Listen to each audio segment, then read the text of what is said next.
बच्चों, आज के इस वीडियो में मैं क्लास 10 का चैप्टर संस्कृति नामक चैप्टर को एक्सप्लेनेशन कर रही हूँ। आपके काम आएगा, ध्यान से सुनिएगा। और इस चैप्टर को पढ़ने से पहले हम लेखक परिचय थोड़ा पढ़ लेते हैं। यद्यपि लेखक के बारे में एग्ज़ाम में नहीं पूछा जाता, लेकिन हमारा उद्देश्य जीवन में उन पक्षों को, उन ज्ञान को आत्मसात करना जो हमारे जीवन में काम आए। बदंत आनंद कौशलन का जन्म 1905 में पंजाब के अंबाला ज़िले के सोहाना गांव में हुआ। उनके बचपन का नाम हरनाम दास था। उन्होंने लाहौर के नेशनल कॉलेज से बीए किया। अनन्य हिंदी सेवक कौशलायन जी बौद्ध भिक्षु थे। उन्होंने देश विदेश की काफ़ी यात्राएं की तथा बौद्ध धर्म के प्रचार प्रसार के लिए अपना सारा जीवन समर्पित कर दिया। वे गांधी जी के साथ लंबे अरसे तक वर्धा में रहे। सन 1988 में उनका निधन हो गया, 1988 में। बदंत आनंद कौशलायन की 20 से अधिक पुस्तकें प्रकाशित हुई, जिनमें भिक्षु के पत्र, जो भूल न सका, आह ऐसी दरिद्रता, बहानेबाजी, यदि बाबा ना होते, रेल का टिकट, कहाँ क्या देखा आदि प्रमुख है। बौद्ध धर्म दर्शन संबंधित उनके मौलिक और अनुदित अनेक ग्रंथ हैं, जिनमें जातक कथाओं का अनुवाद विशेष उल्लेखनीय है। देश विदेश के भ्रमण ने बदंत जी को अनुभव की व्यापकता प्रदान की और उनकी सृजनात्मकता को समृद्ध किया। उन्होंने हिंदी साहित्य सम्मेलन, प्रयाग और राष्ट्रभाषा प्रचार समिति वर्धा के माध्यम से देश विदेश में हिंदी भाषा के प्रचार प्रसार का महत्वपूर्ण कार्य किया। वे गांधी जी के व्यक्तित्व एवं कृतित्व से विशेष प्रभावित थे। सरल सहज बोलचाल की भाषा में लिखे उनके निबंध, संस्मरण और यात्रा वृत्तांत काफ़ी चर्चित रहे हैं। तो ये तो हो गया लेखक परिचय। अब आते हैं कि सब्सटेंस ऑफ द चैप्टर। आखिर इस चैप्टर में ऐसा है क्या जो हमें जानना चाहिए। संस्कृति निबंध, ये एक निबंध है, यानी ऐसे है, हमें सभ्यता और संस्कृति से जुड़े अनेक जटिल प्रश्नों से टकराने की प्रेरणा देता है। इस निबंध में बदंत आनंद कौशलायन जी ने अनेक उदाहरण देकर ये बताने का प्रयास किया कि सभ्यता और संस्कृति किसे कहते हैं। दोनों एक ही वस्तु है अथवा अलग अलग। वे सभ्यता को संस्कृति का परिणाम यानी रिजल्ट मानते हुए कहते हैं कि मानव संस्कृति अविभाज्य वस्तु है, यानी इसको डिवाइड नहीं किया जा सकता। उन्हें संस्कृति का बंटवारा करने वाले लोगों पर आश्चर्य होता है और दुख भी। उनकी दृष्टि में जो मनुष्य के लिए कल्याणकारी नहीं है वह न सभ्यता है और न संस्कृति। इसे हमें बहुत ध्यान से देखना चाहिए। मैं थोड़ा अंडरलाइन कर देती हूँ।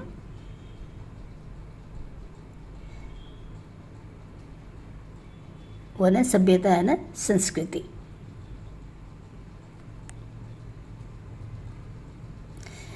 संस्कृति चैप्टर शुरू करते हैं। जो शब्द सबसे कम समझ में आते हैं और जिनका उपयोग होता है सबसे अधिक, ऐसे दो शब्द सभ्यता और संस्कृति। उन दोनों शब्दों के साथ जब अनेक विशेषण लग जाते हैं, उदाहरण के लिए जैसे भौतिक सभ्यता, आध्यात्मिक सभ्यता, तथा दोनों शब्दों का जो थोड़ा बहुत अर्थ समझ में आया रहता है वह भी गलत सलत हो जाता है। कैसे? ये जो सभ्यता और संस्कृति का शब्द है, दोनों ये भारी भरकम शब्द है, समझ में नहीं आता। और जब इनके साथ विशेषण जुड़ जाते हैं, जैसे भौतिक सभ्यता, आध्यात्मिक सभ्यता, तो जो इनका थोड़ा बहुत अर्थ हमें समझ आ रहा होता है वह भी गायब हो जाता है, वह भी गलत सलत हो जाता है। क्या ये एक ही चीज़ है? सभ्यता और संस्कृति क्या एक ही चीज़ है अथवा दो वस्तुएं? यदि दो है तो दोनों में क्या अंतर है? हम इसे अपने तरीके पर समझने की कोशिश करें। कल्पना कीजिए उस समय की जब मानव समाज का अग्नि देवता से साक्षात्कार नहीं हुआ था, यानी आग जैसी चीज़ हमारे जीवन में नहीं थी। आज तो घर घर चूल्हा जलता है। चूल्हा की बात भी बहुत पुरानी हो गई, आज तो गैस चलता है। जिस आदमी ने पहल आग का आविष्कार किया होगा वो कितना बड़ा आविष्कर्ता हुआ होगा। अथवा कल्पना कीजिए उस समय की जब मानव को सुई धागे का परिचय न था। जिस मनुष्य के दिमाग में पहल बात आई होगी कि लोहे के एक टुकड़े को घिसकर उसके एक सिरे को छेद कर और छेद में धागा पिरोकर कपड़े के दो टुकड़े एक साथ जोड़े जा सकते हैं, वह भी कितना बड़ा आविष्कर्ता रहा होगा, यानी उसका आविष्कार जो है बहुत बड़ा है। इन्हीं दो उदाहरणों पर विचार कीजिए। पहले उदाहरण, एक चीज़ है, किसी व्यक्ति विशेष के किसी किसी व्यक्ति विशेष के आग का आविष्कार कर सकने की शक्ति, और दूसरी चीज़ है आग का आविष्कार। इसी प्रकार दूसरे सुई धागे के उदाहरण में एक चीज़ है सुई धागे का आविष्कार कर सकने की शक्ति, और दूसरी चीज़ है सुई धागे का आविष्कार। जिस योग्यता, प्रवृत्ति अथवा प्रेरणा के बल पर आग व सुई धागे का आविष्कार हुआ, वह व्यक्ति विशेष की संस्कृति है, और उस संस्कृति द्वारा जो आविष्कार हुआ, जो चीज़ उसे अपने तथा दूसरों के लिए आविष्कृत की, उसका नाम है सभ्यता। तो यहाँ आप सभ्यता और संस्कृति की परिभाषा को ध्यान से समझ सकते हो कि जो चीज़ आविष्कार की गई वो तो उसकी संस्कृति है, और जो आविष्कार दूसरों के लिए हुई, जो भलाई का काम हुआ, उसे हम सभ्यता कहते हैं। जिस व्यक्ति में पहली चीज़ जितनी अधिक व जैसी परिष्कृत मात्रा में होगी, वह व्यक्ति उतना ही अधिक वैसा ही परिष्कृत आविष्कारता होगा। एक संस्कृत व्यक्ति किसी नई चीज़ की खोज करता है, किंतु उसकी संतान को वह चीज़ वह अपने पूर्वज से अनायास ही प्राप्त हो जाती है, बिना कष्ट किए ही वो उसे प्राप्त हो जाती है। जिस व्यक्ति की बुद्धि ने अथवा उसके विवेक ने किसी भी नए तथ्य का दर्शन किया, वह व्यक्ति ही वास्तविक संस्कृत व्यक्ति है। यानी जिसने कोई नया चीज़ आविष्कार किया वही ही संस्कृत व्यक्ति है, और उसके संतान जिसे वह अपने पूर्वज से वह वस्तु अनायास ही प्राप्त हो गई हो, वह अपने पूर्वज की भांति सभ्य भले ही बन जाए, संस्कृत नहीं कहला सकता। तो यही अंतर है सभ्यता और संस्कृति में। एक आधुनिक उदाहरण ले, न्यूटन ने गुरुत्वाकर्षण के सिद्धांत का आविष्कार किया, वह संस्कृत मानव था। आज का भौतिक विज्ञान का विद्यार्थी न्यूटन के गुरुत्वाकर्षण से तो परिचित है ही, लेकिन उसके साथ उसे और भी अनेक बातों का ज्ञान प्राप्त है, जो हो सकता है न्यूटन को नहीं प्राप्त था, जिनसे शायद न्यूटन अपरिचित ही रहा। ऐसा होने पर भी हम आज के भौतिक विज्ञान के विद्यार्थी को न्यूटन की अपेक्षा अधिक सभ्य भले ही कह सकते हैं, पर न्यूटन जितना संस्कृत नहीं कह सकते। तो संस्कृत और सभ्यता क्या है, इससे भी हमें समझ में आता है। आग के आविष्कार में कदाचित पेट की ज्वाला की प्रेरणा एक कारण रही होगी कि भाई भूख लगी है, कुछ ना कुछ तो खाना है, तो हमें कुछ ना कुछ चीज़ों की आविष्कार करनी होगी। सुई धागा के आविष्कार में शायद शीतो उष्ण से बचने का, यानी गर्म और ठंडा और गर्म से ठंड और गर्म से बचने के लिए तथा शरीर को सजाने की प्रवृत्ति का विशेष हाथ रहा। अब कल्पना कीजिए उस आदमी की जिसका पेट भरा है और जिसका तन ढका हुआ है, जिसका पेट भरा है और तन ढका है, तो उसको केवल इसलिए नींद नहीं आती क्योंकि वह ये जानने के लिए परेशान है कि आखिर ये मोती भरा थाल क्या है। पेट भरने और तन ढकने की इच्छा मनुष्य की संस्कृति की जननी नहीं है। पेट भरा और तन ढका होने पर भी ऐसा मानव जो वास्तव में संस्कृत है, निठल्ला नहीं बैठ सकता, खाली नहीं बैठ सकता। कहते ही हैं खाली दिमाग शैतान का घर होता है, तो खाली नहीं बैठ सकता। हमारी सभ्यता का एक बड़ा अंश हमें ऐसे संस्कृत आदमियों से ही मिला है जिनकी चेतना व स्थूल भौतिक कारणों का प्रभाव प्रधान रहा है, किंतु उसका कुछ हिस्सा हमें मनुष्यों से भी मिला है, यानी ऋषि मुनियों से भी मिला है, जिन्होंने तथ्य विशेष को किसी भौतिक प्रेरणा के वशीभूत होकर नहीं, बल्कि उनके अपने अंदर की सहज संस्कृति के कारण ही प्राप्त किया है। रात के तारों को देखकर न सो सकने वाला मनुष्य हमारे आज के ज्ञान का ऐसा ही प्रथम पुरस्कर्ता है, यानी उसे पुरस्कार देना चाहिए। भौतिक प्रेरणा, ज्ञान, इप्सा, क्या ये दो ही मानव संस्कृति के माता पिता हैं? दूसरे के मुंह में कोड़ डालने के लिए जो अपना मुंह का कोड़ छोड़ देता है, मुँह कोड़ माने निवाला छोड़ देता है, उसका ये बात क्यों और कैसे सूझती है? रोगी बच्चे को सारी रात गोद में लिए जो माता बैठी रहती है, वह आखिर ऐसा क्यों करती है? सुनते हैं कि रूस का भाग्य विधाता लेनिन अपनी डेस्क में रखे हुए डबल रोटी के सूखे टुकड़े स्वयं न खाकर दूसरे को खिला दिया करता था। वो आखिर ऐसा क्यों करता था?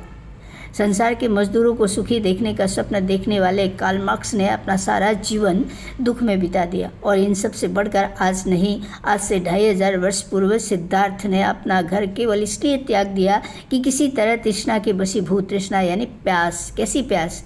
जीवन की प्यास, जीवन के दुखों को दूर करने की प्यास, वशीभूत लड़ती कटती मानवता सुख से रह सके। हमारी समझ में मानव संस्कृति की जो योग्यता आग व सुई धागे का आविष्कार कराती है वह भी संस्कृति है, जो योग्य तारों की जानकारी कराती है वह भी है, और जो योग्यता किसी महामानव से सर्वस्व त्याग कराती है वह भी संस्कृति है। और सभ्यता है संस्कृति का परिणाम यानी रिजल्ट। हमारे खाने पीने के तरीके, हमारे ओढ़ने पहनने के तरीके, हमारे गमनागमन के साधन यानी आवागमन के साधन, हम एक स्थान से दूसरे स्थान में जाते हैं, हमारे परस्पर कट मरने के तरीके, सब हमारी सभ्यता है। मानव की जो सभ्यता योग्यता उससे आत्मविनाश के साधनों का आविष्कार कराती है। हम उसे संस्कृत कहे या असंस्कृति, बिल्कुल हम उसे असंस्कृति कहेंगे, क्योंकि जिसमें परोपकार की भावना नहीं है, जिसमें जग की भलाई नहीं है, वो संस्कृति हो ही नहीं सकती, वो असंस्कृति है। और जिन साधनों के बल पर वो दिन रात आत्मविनाश में जुटा हुआ है, उन्हें हम उसकी सभ्यता समझें या असभ्यता? बिल्कुल असभ्यता समझेंगे। संस्कृति का यदि कल्याण की भावना से नाता टूट जाएगा तो वह असंस्कृति होकर ही रहेगी। और ऐसी संस्कृति का अस्वयंभावी परिणाम असभ्यता के अतिरिक्त दूसरा क्या होगा? असंभावी माने असंभावी, यानी ये इसका परिणाम निश्चित रूप से असभ्यता ही होगा। संस्कृति के नाम से जिस कूड़े करकट के ढेर का बोध होता है वो न संस्कृति है न रक्षणीय वस्तु है, यानी जिसकी रक्षा नहीं की जा सकती। क्षण क्षण परिवर्तन होने वाले संसार में किसी भी चीज़ को पकड़कर बैठा नहीं जा सकता। मानव ने जब जब प्रज्ञा और मैत्री भाव से किसी नए तथ्य का दर्शन किया है तो उसने कोई वस्तु नहीं देखी, उसकी रक्षा के लिए दलबंधियों की जरूरत है। मानव संस्कृति एक अभाज्य वस्तु है, अविभाज्य वस्तु है, यानी इसको डिवाइड नहीं किया जा सकता, इसको भागों में बांटा नहीं जा सकता। और उसमें जितना अंश कल्याण का है वह अकल्याण कर की अपेक्षा सृष्टि नहीं स्थायी भी है। यानी संस्कृत मानव संस्कृति एक अविभाज्य वस्तु है और इसमें कल्याण की भावना अधिक है बशर्ते अकल्याण की भावना की तुलना में। लेखक की दृष्टि में सभ्यता संस्कृति की समझ अब क्यों नहीं हो पाई है, क्यों नहीं बन पाई है? क्योंकि ये दोनों शब्द भारी भरकम है, जितना समझने की कोशिश करो उतना ही उलझ जाते हैं। और इसके साथ अगर विशेषण जुड़ जाए तो ये जो थोड़ा बहुत समझ में आ रहा होता है वो भी समझ में नहीं आता। आग की खोज एक बहुत बड़ी खोज क्यों मानी जाती है? इस खोज के पीछे रही प्रेरणा के मुख्य स्रोत क्या रहे होंगे? तो आग की खोज एक बड़ी खोज है, क्योंकि आग की खोज से केवल खोज करने वाले की पेट की भूख शांत नहीं हुई, बल्कि पूरे समाज के, पूरे विश्व के लोगों को उसने एक जरिया दिया, एक जीने का तरीका दिया। तो इस खोज के पीछे रही प्रेरणा के मुख्य स्रोत क्या होगा? निश्चय रूप से भूख होगी। पेट में आग लगी है, पेट में भूख रूपी आग लगी है, जठरा अग्नि जगी है, तो वो ऐसी चीज़ की खोज करता है जिससे उसकी भूख शांत हो। और वो उसकी अपनी ही भूख शांत नहीं होती, पूरे विश्व की भूख को वो शांत करने की कोशिश करता है।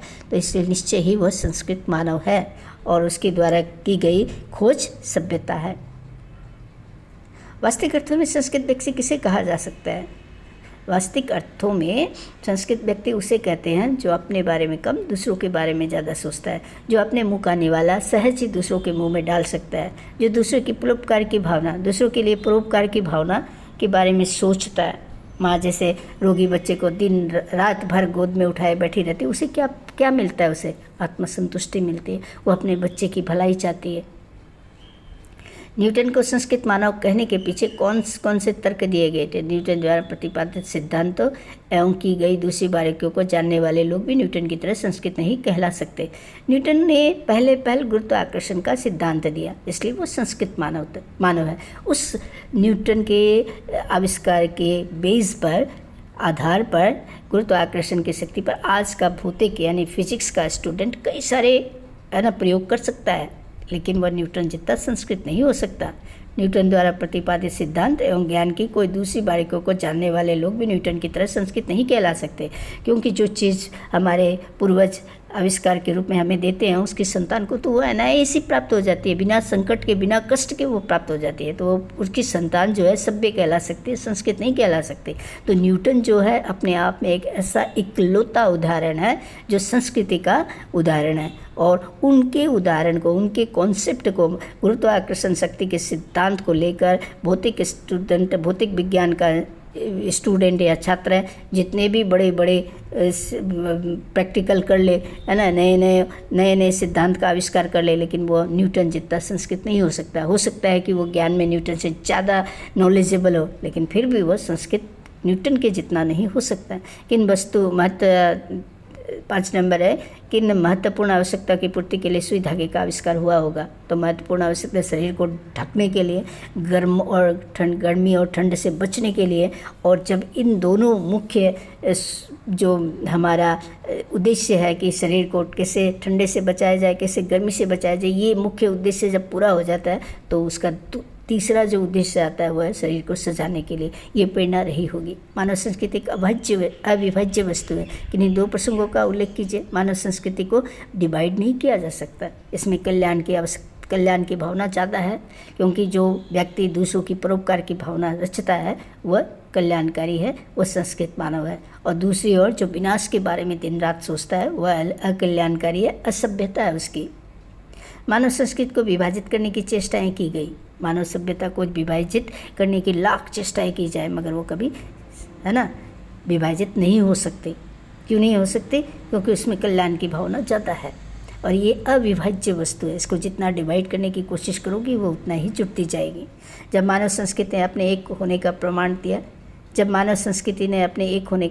दिया तो मानव संस्कृति एक है और थी और रहेगी, चाहे कितना ही विनाश हो जाए। जापान के हिरोशिमा में एटम बम गिराया गया, नागासाकी में एटम बम गिराया गया, लेकिन आज भी लोग वहाँ रहते हैं, जिंदा है। तो ये एक होने का प्रमाण है। अब जितना अकल्याणकारी वस्तु समाज में लाओगे उसकी अपेक्षा, उसकी तुलना में कल्याणकारी वस्तुएं समाज में ज़्यादा उत्पन्न होगी, है ना। आज दुनिया में बेईमानी है, छल है, कपट है, भ्रष्टाचार है, ठग है, छलावा है, लेकिन क्या दुनिया समाप्त हो गई? क्या दुनिया से ईमानदारी टोटली समाप्त हो गई? नहीं हो गई ना। तो जब मानव संस्कृति ने एक होने का प्रमाण किया तो मानव संस्कृति दुनिया में जिंदा है। दुनिया पृथ्वी से दुनिया खत्म नहीं हो गई। ऐसे स्पष्ट कीजिए, मानव की जो योग्यता उसे आत्मविनाश के साधनों का आविष्कार कराती है, हम उसे उसकी संस्कृति कहे या असंस्कृति। निश्चित रूप से मानव की जो योग्यता उससे आत्मविनाश के साधनों का आविष्कार कराती है, हम उसे उसकी संस्कृति कतई नहीं कह सकते। ये उसकी असंस्कृति है, असभ्यता है, क्योंकि जिसमें भलाई की भावना नहीं, वो कैसे संस्कृत हो सकता है? कैसे उसकी आविष्कार सभ्यता कहला सकता है? वो न सभ्यता है न संस्कृति है। उम्मीद है आपको ये चैप्टर पसंद आया होगा। अगर पसंद आया हो और आपके काम आए तो आप इसे लाइक करें, सब्सक्राइब करें और शेयर करें। धन्यवाद।